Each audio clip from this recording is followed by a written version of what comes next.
ৰং সাৰে ছায়া পোহৰ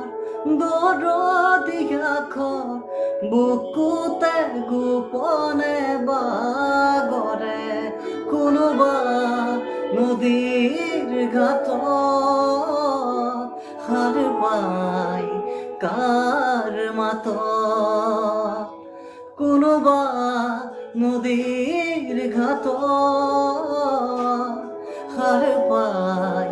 কাৰ মাতত ৰাধা চূড়া ফুলৰ পাহি জিলিকে তোমাৰে মুখ বুকুৱেদি বাগৰে অময়া অময়া সুৰ প্ৰেমৰ সুৰভিতাতে এপাহ দুপাশৰে এবাৰ চকুৰে চালে হৃদয় মূৰ্ছা পৰে